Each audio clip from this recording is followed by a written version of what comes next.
5 tournament गुजर गए बाबर के अंडर और एक भी विक्ट्री नहीं। टीम कॉम्पोजिशन वो ठीक नहीं थी। उसमें ठीक क्या नहीं था, आप वर्ल्ड कप में चले गए, आपके पास न्यू बॉलर ही नहीं है। कप्तान वो है जो अर्न करे respect with his performance, with his honesty.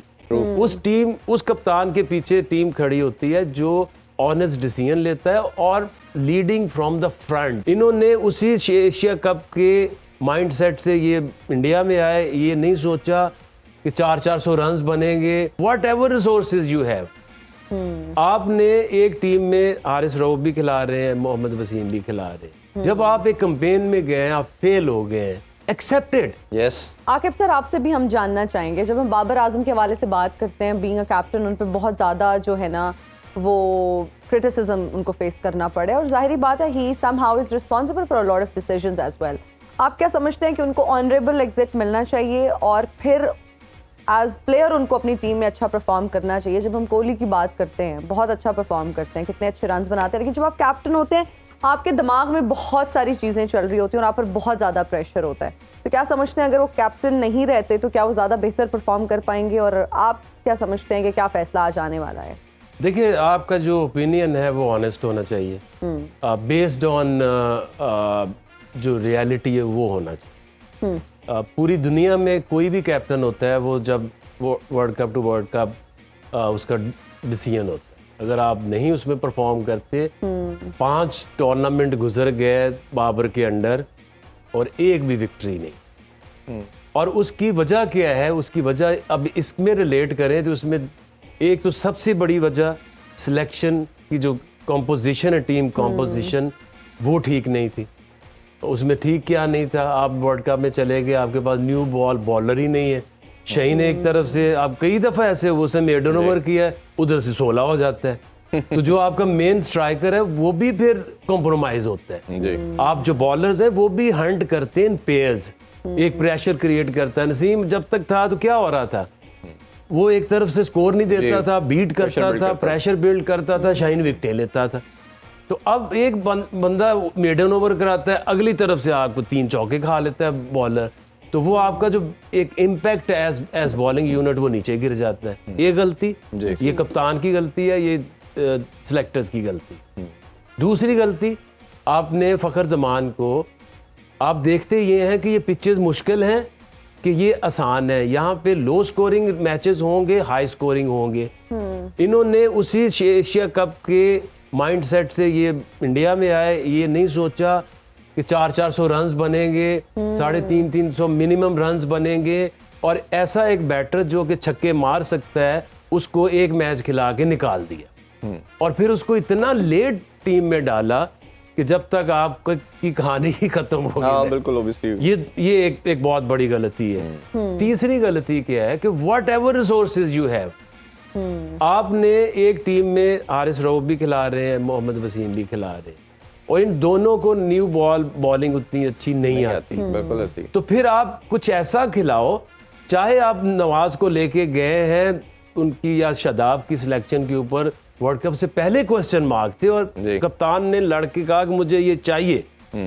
इसका मतलब है कि आपकी पूरी आपको अथॉरिटी थी टू चूज अ टीम। जब आप एक कैंपेन में गए, आप फेल हो गए, एक्सेप्टेड। यस, आप वो किसी टीम ने अपना जो कॉम्बिनेशन नवाज से कराते ना, फिर नया 6 महीने पहले लेके गया भाई, जो 6 महीने पहले हर टीम ने जो अपना कॉम्बिनेशन डिसाइड किया था उसी के साथ आया। अच्छा, 2 नाम क्विकली आपसे जानना चाहेंगे जो अभी सोर्सेज से हमें कंफर्म हो रहे हैं। T20 के लिए शाहीन को नॉमिनेट किया गया है, उनका नाम आ रहा है, और टेस्ट के लिए शान मसूद को, जो मैंने रात को ही आपको न्यूज़ ब्रेक कर दी थी। अब वो शान मसूद की अपनी टीम में जगह अभी प्लेइंग 11 में हम देख रहे हैं रिसेंट पास में नहीं बन रही, तो आप कैसे देख रहे हैं अगर इनको सेलेक्ट किया जाता है? देखिए, मैं फिर ये कहता हूँ कि आपको किसी को हटाने की लॉजिक होनी चाहिए और किसी को बनाने की भी रीजन होनी चाहिए। तो शाहीन T20 का कप्तान उन्होंने अभी लेट बना रहे हैं, उसको 2-3 महीने पहले ही बना देना चाहिए जी। उसकी लॉजिक है, उसने एज कैप्टन अपने आप को एक बिगेस्ट प्लेटफॉर्म PSL में प्रूव किया। 2 लगातार टाइटल जीते, एज उसके साथ है, क्लास उसके साथ है, he is probably one of the best fast bowler in the world. अब उसको बना रहे हैं, वो एक डिफरेंट माइंडसेट से टीम को चला सकते हैं। अब एज उसके पास है, टाइम उसके पास है, टैलेंट उसके पास है, ये तो लॉजिक बनती है। अब जो शान मसूद है, ये पिछली टेस्ट सीरीज में वो नहीं था जी। अभी देख भी रहा हूँ कि 30 मैचेस टेस्ट मैच खेले हैं, 28 की एवरेज है।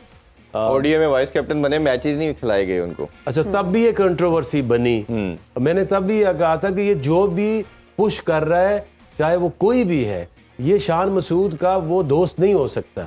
क्योंकि जो टीम है, टीम के अंदर अगर आप किसी गलत तरीके से सिलेक्ट होते हैं या आपको कप्तान बना दिया जाता है, तो पूरा जो ग्रुप है वो आपकी इज्जत नहीं करता। ऐसे ही तो कप्तान वो है जो अर्न करे respect with his performance, with his honesty. उस कप्तान के पीछे टीम खड़ी होती है जो ऑनेस्ट डिसीजन लेता है और लीडिंग फ्रॉम द फ्रंट और रिस्पेक्ट खुद गेन करके आता है with the performance and with your character. Absolutely. और हमारे पास एक सवाल भी है क्योंकि हमारे पास टाइम कम है। ज़ईम तनवीर का फ्रॉम लाहौर, व्हाट्सएप पे उन्होंने हमें वीडियो मैसेज भेजा है या क्वेश्चन भेजा है, वो आपको दिखाते हैं। अस्सलाम वालेकुम, मेरा नाम ज़ईम तनवीर है, मैं लाहौर से बात कर रहा हूँ। सर, आपकी चीज़ है कि पाकिस्तानी क्रिकेट टीम की जो इस बार सिलेक्शन हुई थी वर्ल्ड कप 2023 के लिए, क्या आप समझते हैं कि ये सिलेक्शन इससे भी बेहतर हो सकती थी या नहीं? टीम सिलेक्शन के हवाले से पूछ रहे हैं। डेफिनेटली हो सकती थी, क्योंकि कोशिश ही नहीं की। और वही एक जो ग्रुप, एक टीम थी, उसको ही वो लेके चले गए। ये नहीं सोचा जा किधर रहे हैं, किस तरह के मैचेस होंगे, क्या हम उससे पहले कोई ट्राई कर सकते थे। अभी भी आपके पास कहते हैं जी हमारे पास और कोई ऑप्शन नहीं है। मैं कहता हूँ शर्त लगा के देख ले, क्यों ऑप्शन नहीं है। वो खुरम शहजाद लड़का है, वो इतना जबरदस्त है। वो एक दूसरा अरशद इकबाल है, एक और जो न्यू बॉलर है, शाबर से है, वो जो पीएसएल में जिन्होंने हाई विकेट लिया था जी। He is very good. तो आप ढूंढोगे, आपको मिलेंगे, आप ट्राई आउट करोगे, आप अपनी ऑप्शंस बनाओगे। अभी भी जरूरत क्या है इनको? जरूरत ये है कि एक होते हैं न्यू बॉल बॉलर, एक होते हैं डेथ बॉलर्स जी। एक होते हैं टेस्ट बॉलर, एक होते हैं वाइट बॉल बॉलर। इनको डिफरेंशिएट करें, ऐसे बैट्समैनों के पास करने के। इनकी बात बिल्कुल ठीक है। इस टीम के अंदर वैरायटी के तौर पे इब्रार हो सकता था, साइम अयूब हो सकता था, तैयब ताहिर हो सकता था, बिल्कुल। पीछे 2 साल पहले जाए तो इमाद वसीम को ये टारगेट किया जा सकता था। विद अ न्यू बॉल होते तो बहुत डिफरेंट रिजल्ट हो सकते थे। तो ये 4-5 चीजें आपने गलत की हैं। आपकी टीम की ऑप्शंस ही पूरी नहीं थी। बिल्कुल ठीक बात है। और ऑब्वियसली आप जब देख रहे हैं कि आप सबसे ज़्यादा रिलाई कर रहे हैं इफ्तिखार के ऊपर, इफ्तिखार को स्पिनर को ही नहीं खेलना आता, और इतना ऑब्वियस आप जब पता जब हमारा कैप्टन दुनिया के नंबर 1 बैटर है, वो 9 में से 6 दफ़ा मिड विकेट पे आउट हुए हैं। इमाम 16 में से 12 दफ़ा पुल शॉट पे आउट हुए हैं। तो जब आपकी वीकनेस लूप होल इतने ऑब्वियस हो जाएंगे और आप उस पर वर्कआउट नहीं करके आते, तो ओपोजिशन तो आजकल जो एनालिटिक पॉइंट ऑफ व्यू से आपके साथ मजाक की हद तक ये एक्सपोज हुए जी। तो टीमों ने ऐसे ऐसे बॉलर इनके लिए रखे हुए थे कि नूर आएगा, और इन्होंने भी बाकायदगी से उनको विकेटें दी हैं। जाम्पा की बुरी हालत थी जी, उन्होंने कहा ये ले जाए कुलदीप, जाम्पा, शम्सी कोई भी उन्होंने रखे हुए थे, और इन्होंने एक भी कुछ गलत ये नहीं किया कि कुछ चेंज करके कुछ ऊपर नीचे लास्ट ये कर सकते थे कि उनको चले उनके सी ऑफ कर देते हैं उनके ओवर। और ये आगा सलमान जो है पाकिस्तानी टीम में अगर सबसे अच्छा कुछ स्पिन बॉलिंग को खेलता है वो आगा सलमान। एक मैच खेला सिर्फ बैटिंग, 2 मैच खेला बैटिंग, एक में आई है उसकी। तो उसको आप लेके आते। हाँ। फकर ने बता दिया कि जो लगी इनको समझ नहीं आते, उसने क्या किया इस सऊदी का हाल ऐसे ही है। उसने कैसे मारा इन स्पिनर्स को जो हमें बॉल नहीं टच करने देते थे। ऐसे ही खेलों से रिलेटेड तमाम अहम खबरें और अपडेट जानने के लिए सुनो न्यूज़ के YouTube चैनल को भी सब्सक्राइब करें और बेल आइकन को क्लिक करना मत भूलिएगा।